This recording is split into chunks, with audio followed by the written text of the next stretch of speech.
All right, let's see if we can demo this thing. I'm going to go ahead and we'll start with the P-bass pickup in series mode. So it's acting like a humbucker. We have the ability to have it in series or in parallel mode.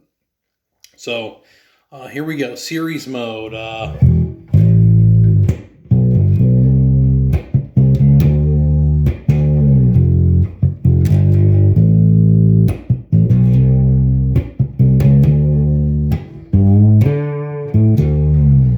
So we can turn the tone down a little bit. I'll set it at about,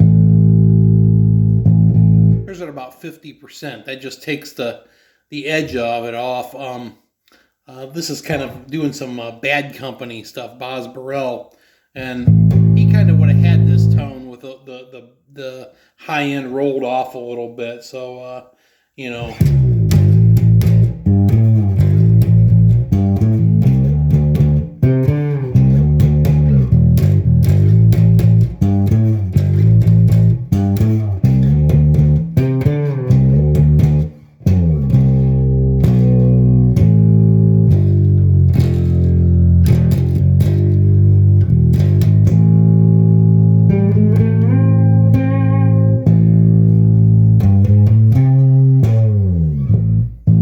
We can turn the tone all the way off. Get a really muddy sound, which may be good for maybe, blues.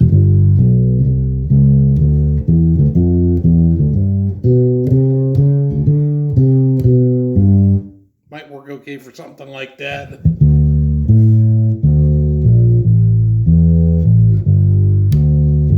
Any sort of reggae or any of those sorts of things, that tone would work for.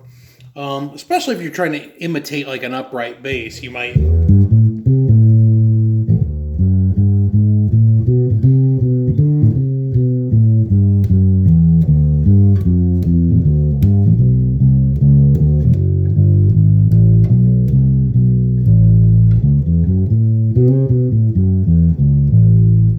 Kind of has a good sound for like a blues or whatever. If we take this pickup and we put it in parallel mode, we get a little bit more of a refined sound. A song that I think that if I was playing this song with a cover band, the song "Walk on the Ocean" by Toad the Wet Sprocket. This might be a sound I would use because it's got the.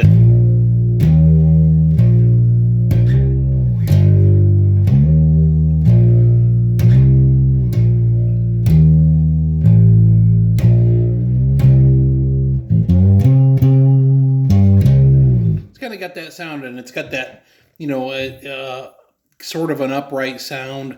It doesn't have quite that mid-range honk that the P bass in its humbucker mode has, and with an acoustic guitar, a lot of times that'll fit better.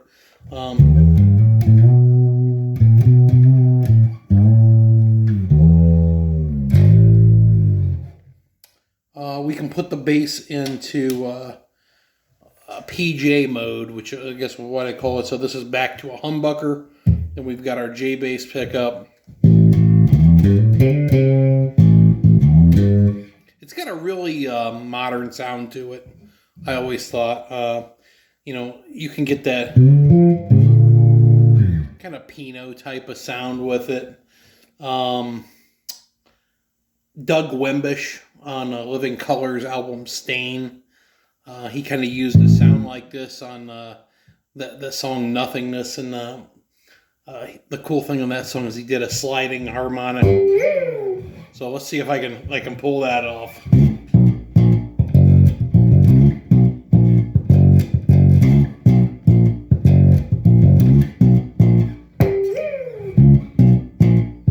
So he did that, and then he had a chorus part where he's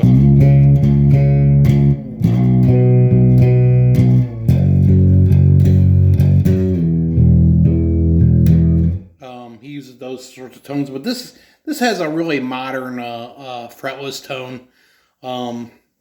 If we put this switch down and turn this into a single coil,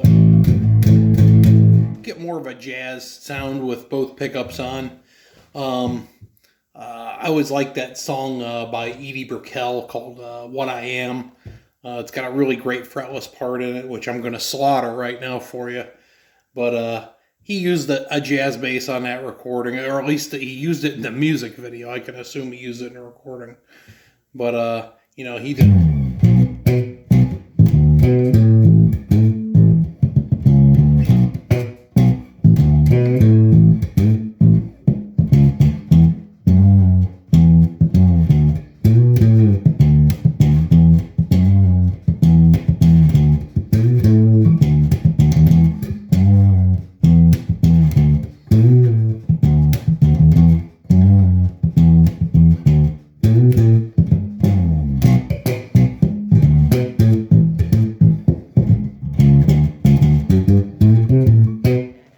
So, kind of has that sort of sound. It has a jazz bass sort of sound.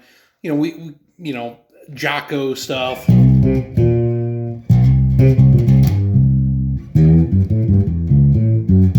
Haven't played that in a million years. I'd have to work that.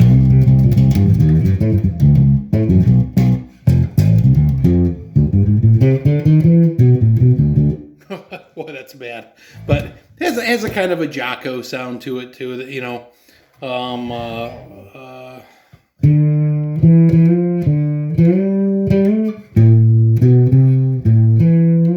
That's what it is.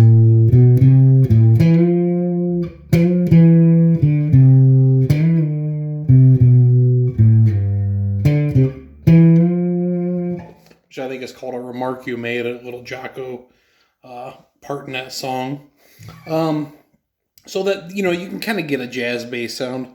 You get the really classic jazz bass sound by going to the bridge pickup.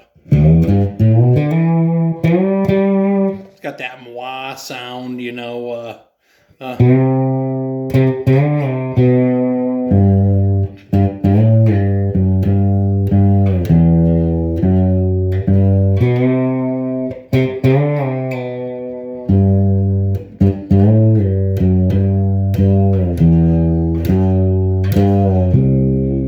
Jeff Ament, Pearl Jam, great fretless player.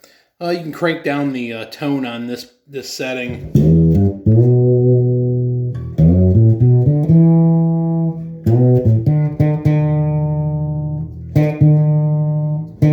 That's kind of the sweet spot there for it. You know, I think the classic bridge sound for a fretless with a jazz pickup, you gotta turn the tone down, but not all the way down. There's like a little sweet spot in there.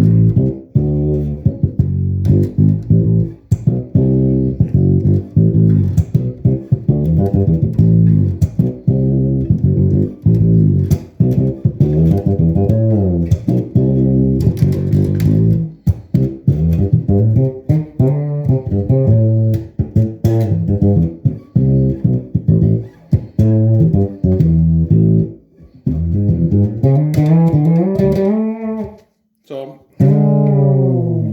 got a great sound. I had a fretless bass that just had a jazz bass pickup in the bridge. It didn't have any other pickups, and it sounded really good. I guess in this we'll talk about playing in tune on a fretless. I think that's one of the biggest challenges of playing a fretless. My intonation right now is terrible because I haven't played fretless in, I don't know, 7-8 years. At one time, I played fretless exclusively. And I found that, like, that was the only way that I ever got good at it. You know, I had to quit playing the fretted bass. And for about 1.5 years, I just played fretless. And mostly I played that in a country band, which was maybe that was cheating because it was a little bit easier. I had a fretless P bass. So if you're doing a lot of root 5s, which I was,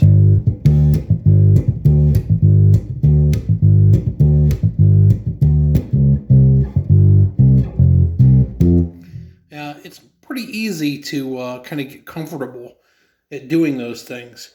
The fretless P bass that I had, you know, this one has dots in the right position. So the dots on this bass are right. So there's where A is, and that's exactly where it's supposed to be.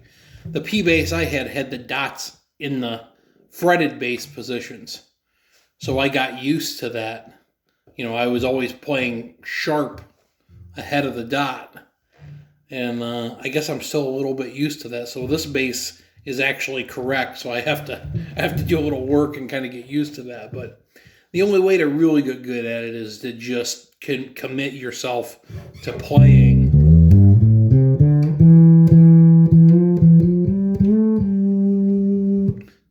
the fretless all the time, and you'll eventually get your intonation together. The only tough thing is it's going to be painful for the people that you play with. So, I would say, don't try to let everybody know you're playing a fretless, when you're first starting out, which means don't go, don't slide all the time and say, oh, look at me, I don't have any frets. Just concentrate on playing the parts that you played before,